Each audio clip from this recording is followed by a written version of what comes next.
It's good to see each and every one of you here this morning. We welcome you to our service. We're glad for each of your presence. Those who have helped set up here this morning, who have helped park cars, and we'll see that you get out safely. For those who will be singing this morning, and for each of your presence. We have a wonderful praise this morning. Randy Nelson has moved his membership back to fraternity. Welcome home, Randy.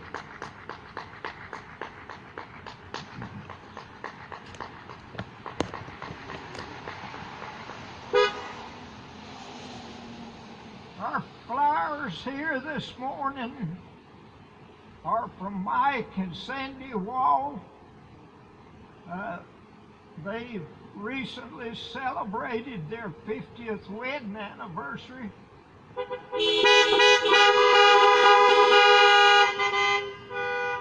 And also Mike is fixing to celebrate another birthday. So that's what these flowers are for.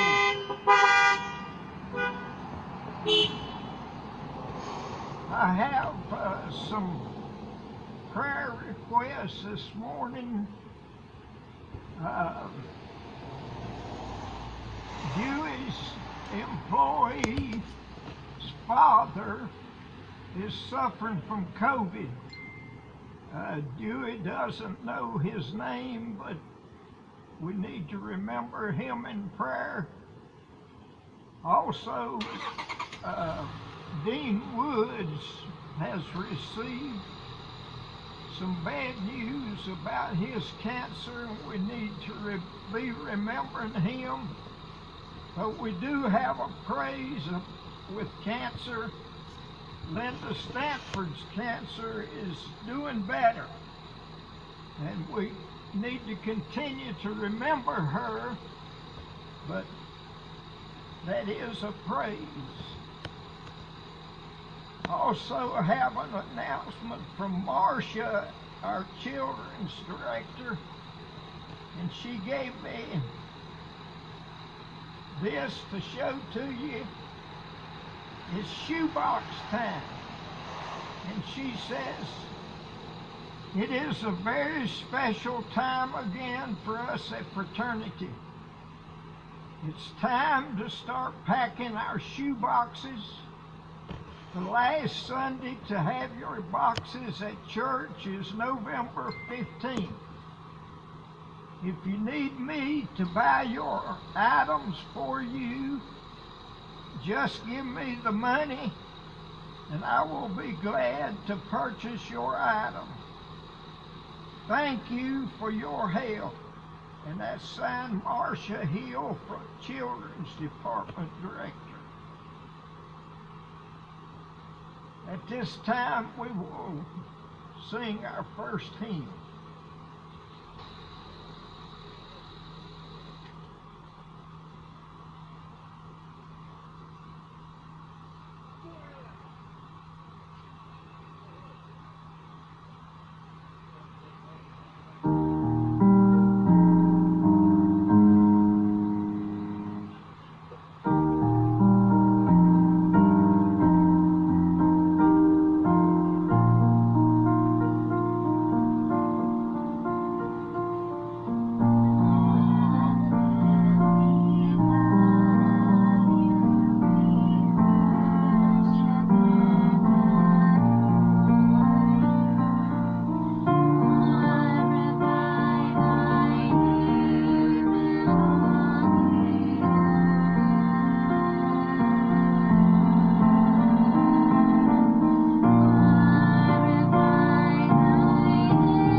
Let us bow our heads and our hearts in prayer. Our kind and gracious Heavenly Father, we come to you with grateful hearts this morning for the privilege of coming to worship your holy name. Help us to worship you in spirit and in truth.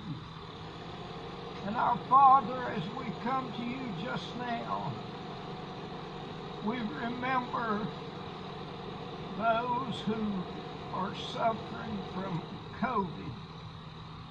And especially do we remember this morning you as employee's father who has COVID.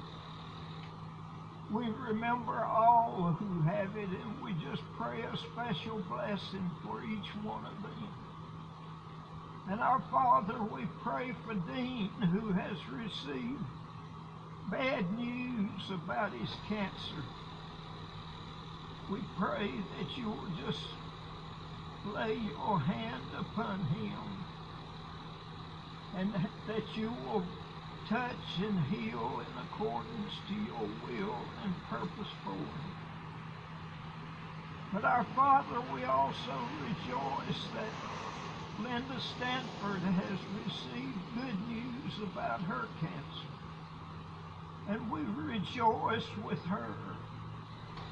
But we also pray a special blessing that you will continue this healing process, that you will just touch and heal her according to your will.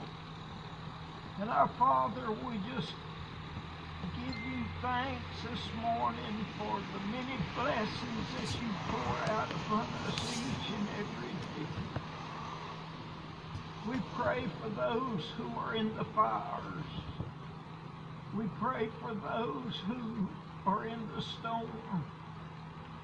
And our Father, we just pray for Brother Hal as he brings the message this morning, that you will just give him the words which each of us needs.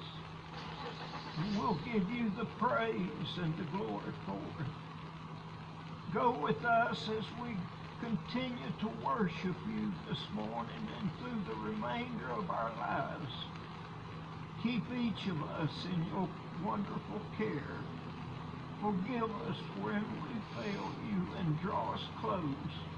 For we pray in the blessed name of our wonderful Lord. Amen. At this time, Will and Ashlyn and Melissa will sing I Must Tell Jesus.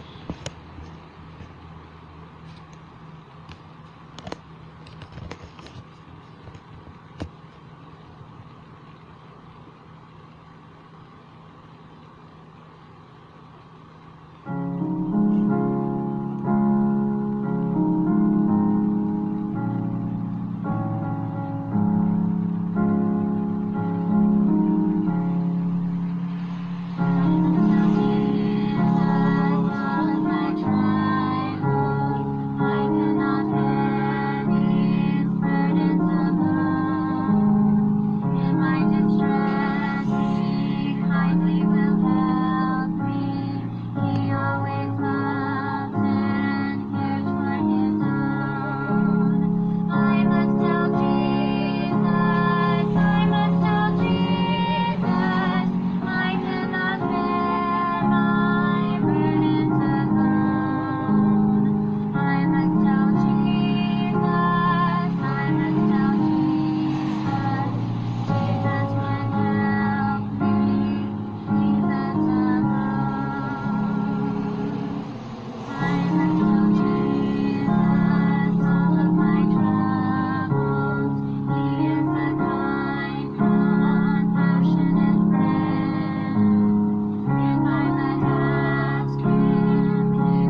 I will be reading from Psalms 86, the NIV version. Hear me, Lord, and answer me, for I am poor and needy. Guard my life, for I am faithful to you. Save your servant who trusts in you. You are my God. Have mercy on me, Lord, for I call to you all the day long. Bring joy to your servant, Lord, for I put my trust in you. You, Lord, are forgiving and good, abounding in love to all who call to you. Hear my prayer, Lord. Listen to my cry for mercy. When I am in distress, I call to you, because you answer me. Among the gods there is none like you, Lord. No deeds can compare with yours. All the nations you have made will come and worship before you, Lord. They will bring glory to your name. For you are great and do marvelous deeds. You alone are God. Teach me your way, Lord, that I may rely on your faithfulness. Give me an undivided heart, that I may fear your name. I will praise you, Lord my God, with all my heart. I will glorify your name forever. For great is your love toward me. You have delivered me from the depths, from the realm of the dead. Arrogant foes are attacking me, O God. Ruthless people are trying to kill me. They have no regard for you. But you, Lord, are a compassionate and gracious God, slow to anger, abounding in love and faithfulness. Turn to me and have mercy on me. Show your strength in behalf of your servant. Save me, because I serve you just as my mother did. Give me a sign of your goodness, that my enemies may see it and be put to shame. For you, Lord, have helped me and comforted me.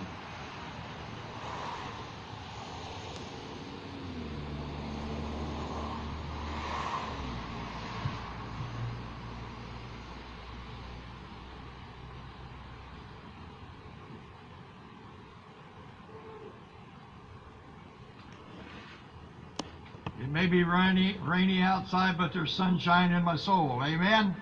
Amen. Hallelujah.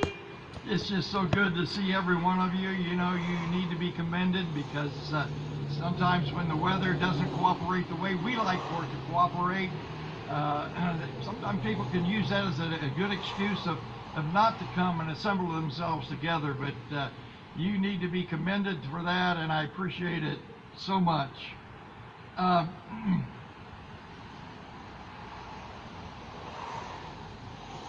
believe it was Friday night, maybe it was Thursday night, one of the nights this week. You know, Randy, when you get my age, you forget about time. You know, Randy shakes his head so, you know, accommodatingly. But anyway, Sandy and I were watching a documentary the other evening, and it was on the early revivals of the previous century.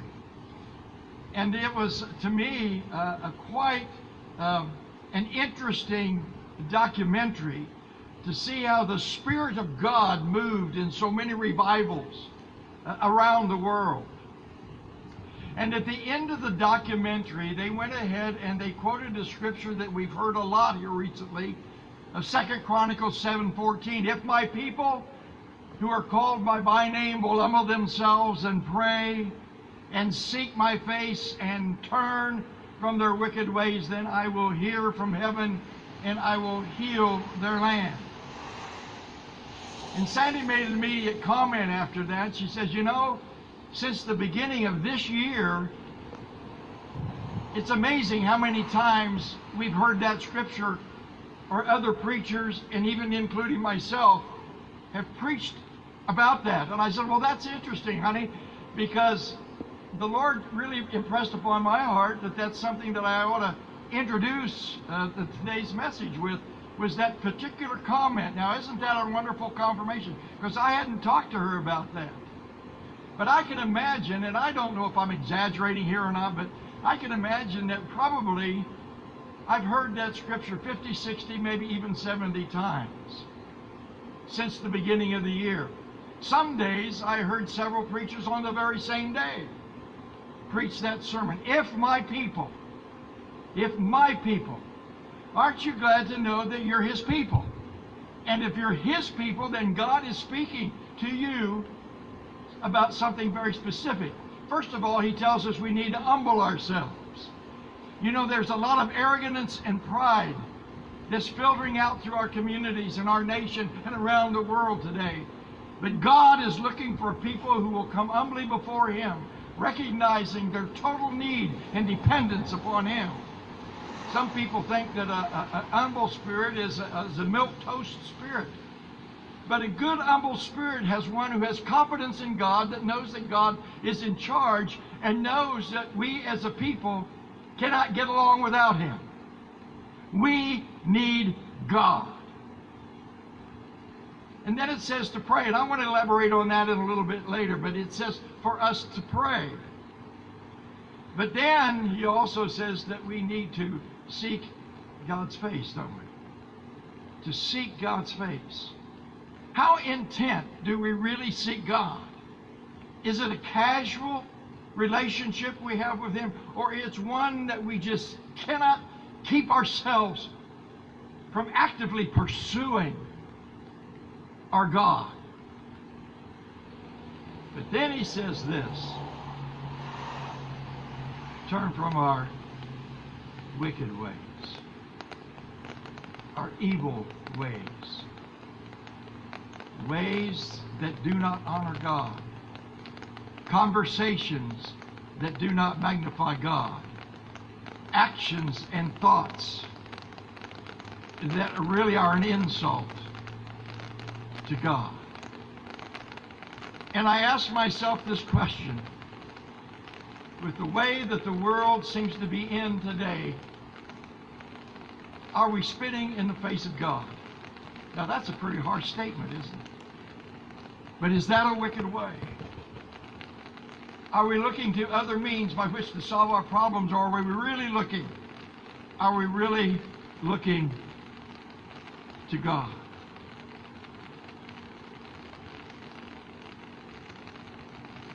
I told you I wanted to get back to that word pray. It tells us to pray. If my people who are called by my name will humble themselves, and what will they do? Pray. And I thought it was interesting that in this particular scripture it tells us to pray, but I don't see much direction in this particular verse, but I'm glad that the Bible has, of how to pray. Of how to pray. And I've been reading the Psalms for my own personal study here over the past several weeks. And you know, Robert, we could probably have about 3 years worth of sermons if we just preached on the Psalms.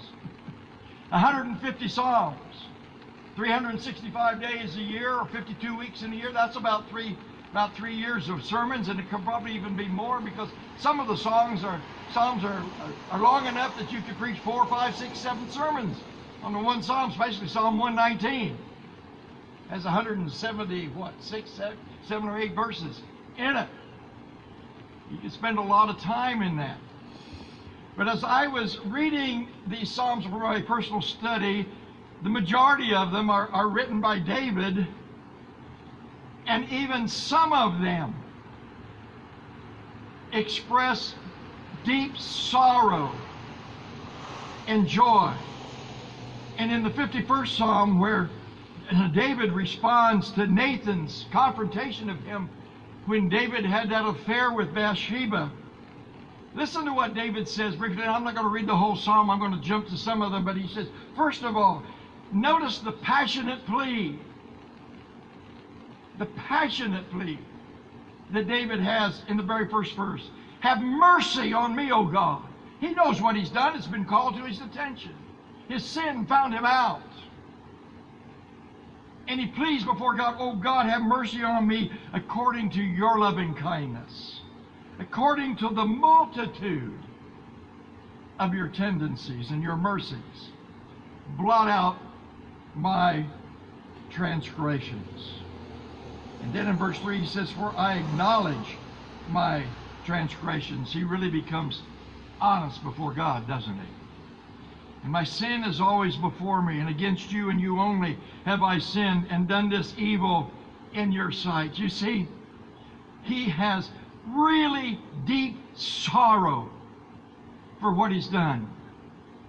I'm one who personally believes that the world today needs to come before God with deep sorrow on our hearts because of the way we treat one another, the way we talk about one another, the way we think about one another, and basically leaving God out of the decisions of our lives. God is looking for a people who will become sorrowful for who we are when we're not in relationship with God. And then I go down to verse number 10 of the 51st one, and this is one of my favorite scriptures. Here's what David really asks of God. He says, create, do something new in me. Create in me a clean heart, O God, and renew or repair a steadfast spirit within me. Do not cast me away from your presence, and do not take your Holy Spirit from me. Oh, brothers and sisters, are we in such a state that God has removed His Spirit from us? You know, if we are in that state, we are in serious problems. We're in serious trouble. When God becomes so pained at how we are that His Spirit is removed. Renew a right spirit within me. Do not cast me away from your presence. Do not take your Holy Spirit from me. Restore to me the joy of your salvation. Are you joying in God's salvation? When you come and made a decision for Christ, has it been a continual joy, or was it a passing moment at the time? Restore to me the joy of your salvation, and uphold me by your gracious Spirit. But the Psalms have other things too, don't they, rather than sorrow. We know that in Psalm 100 there's great praise. Make a joyful noise unto the Lord. Psalm 103, bless the Lord, O my soul, and all that is within me. Bless His holy name. And I really like Psalm 150 because it tells of all of the wonderful instruments that God has ordained for praise. We also see psalms of faith. We see psalms of protection. We see psalms of provision where God has made provision for people who had need. We see psalms of guidance and direction. We see psalms of hope and promise. And yes, there's even psalms of questions. In the 88th Psalm, just in verse 10, the writer asks these questions. Will you work wonders for the dead? Shall the dead arise and praise you? In other words, what he's saying is, while we're alive, please take advantage of the opportunity and the privilege to give God praise and to give God honor. What a privilege it is. Shall your loving kindness be declared in the grave, or your faithfulness in the place of destruction? That's a question. Shall your wonders be known in the dark, and your righteousness in the land of forgetfulness? Lord, why do you cast off my soul? Why do you hide your face from me? Oh, these questions that the writer needs to have answered. But let's get back to the prayer. Will and Ashlyn did an incredible job of reading Scripture today.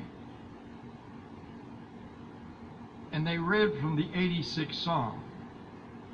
They read from the NIV version, which is different than what I'm preaching from today, but it says the same thing. The versions do not contradict each other. But I found that the 86th Psalm really gives insight on how to pray. And it starts out by saying, bow down your ear, O Lord, hear me. In other words, oh God, listen to me. I need you to hear me, oh God. I need you. to know what's going on in my spirit. God already knows, but you know, when we confess that need, it puts us in a position to better even hear from God when He gives us His counsel. And it doesn't hurt if we come before God and say, oh, God, hear me. Listen to me. I've got something I really need to share. And then He says, preserve my life, for I am holy. And, you know, I've been reading a book here recently, and it was given to me by John Edwards, but it was speaking about holiness. And we don't talk much about that today because there are some people who believe that you can't even achieve holiness. But holiness is nothing more other than one who follows God and is also right with God. If you're right with God, you're holy in His sight. John gave me a book by Matthew Kelly. It's called The Biggest Lie in the History of Christianity, where the writer, Mr. Kelly, writes, a holy moment is when you open yourself to God. A holy moment is when you pat somebody on the back and encourage them. That's a holy moment. A holy moment may be when you feed someone who is hungry. That's a holy moment. A holy moment may be providing other needs for other people. It may be sharing with other people around the world. It may be sharing with someone locally, one-on-one or in mass. A holy moment is when you can embrace Sandy and Mike and say happy 50th anniversary. That's a holy moment. Holy moment is Randy, welcome. It's a holy moment.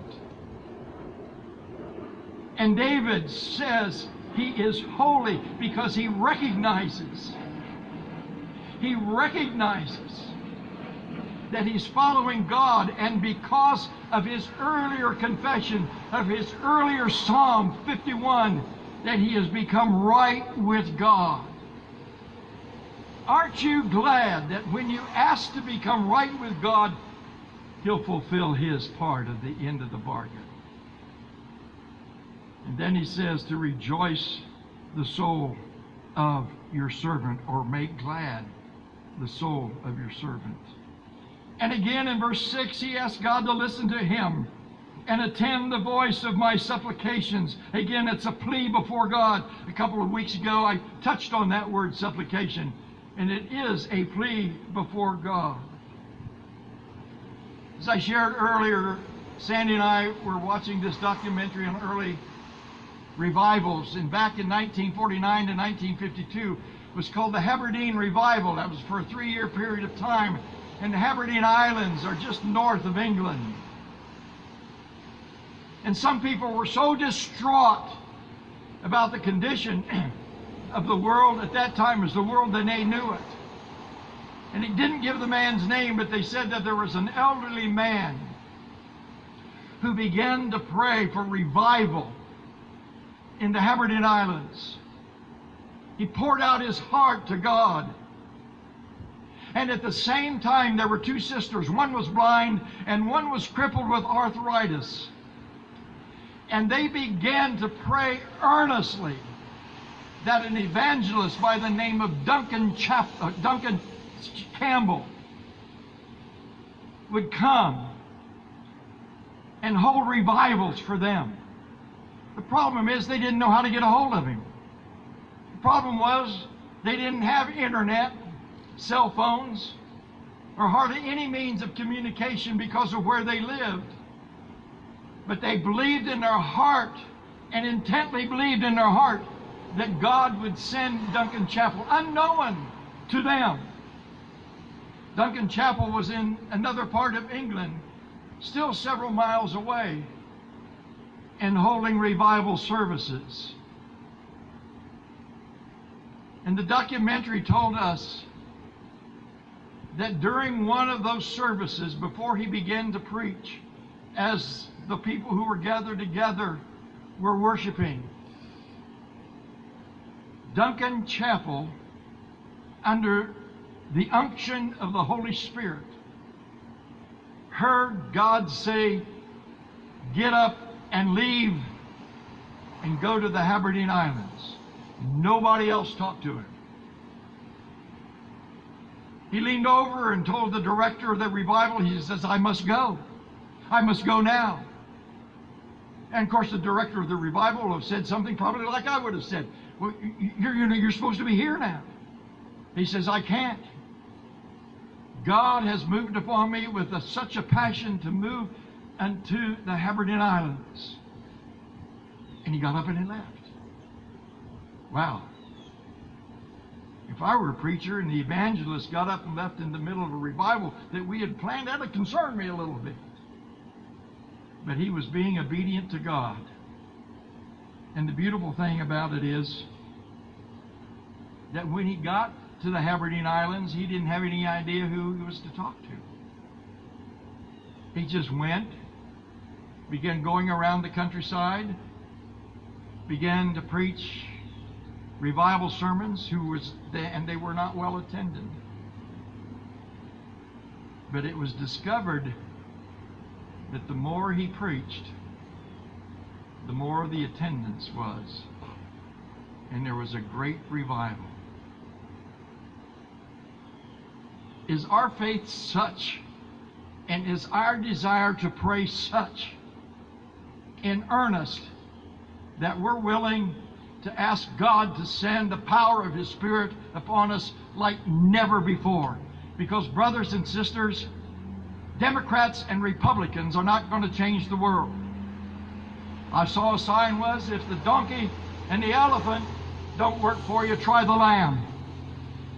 And it is the Lamb of God. But are we so involved in shooting daggers at one another that we neglect to get on our knees and ask God to send His Spirit in a renewed and powerful way, that it would change the world?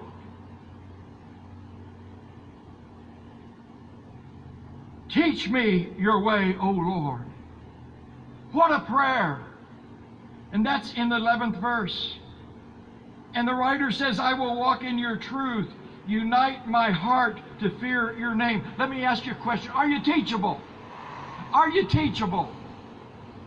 When someone throws something new in front of you that you've never learned before, but because you're so set in your ways that you reject what God may be saying, because He continues to say, sing unto the Lord a new song. Years ago, there was this young fella who was an excellent baseball player. Very good baseball player. And in those days, we didn't have high school baseball in the high schools, but we did have American Legion ball. And this young man, along with several other fellows in the community, was out trying out for the baseball team. And it was almost a given that he would make the team because he was so good. But when it came down to the last cut, the coach cut him and invited another player with lesser experience on the team who he knew wouldn't play as much as the other fellow would because of his talent. And they asked the coach, why did you cut this young man who was so good? And his comment was, he wasn't teachable. He thought he knew it all. He thought he didn't have to learn anymore because he was so good and so much better than anybody else. But this other young fella was teachable. He may not play a lot, but he'll learn a lot. And I see this in the writer of the Psalms 86. Teach me your way, O Lord. I will walk in your truth.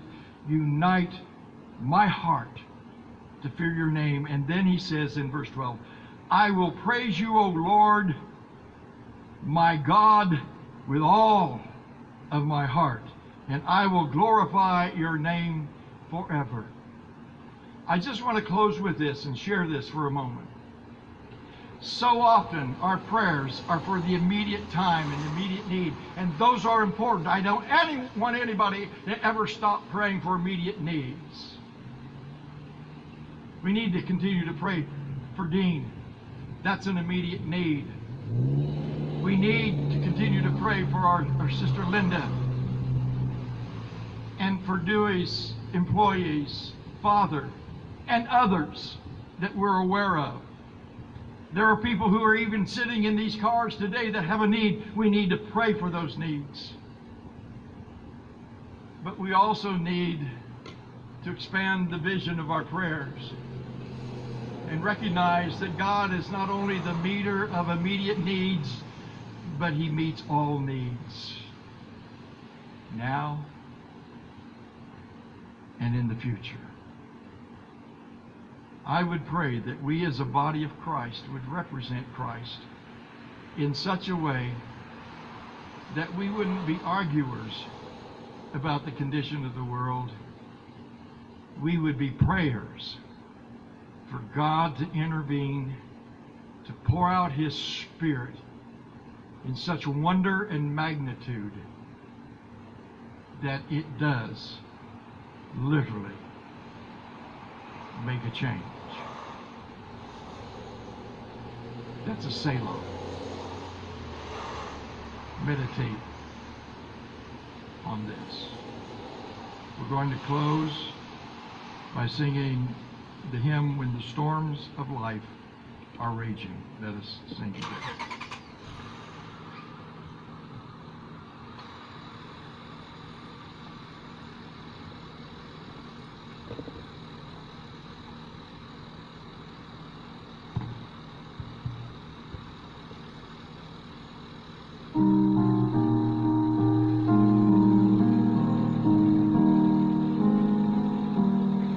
When the storms of life are raging, stand by me.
Again, I want to thank everyone who has provided the shelter,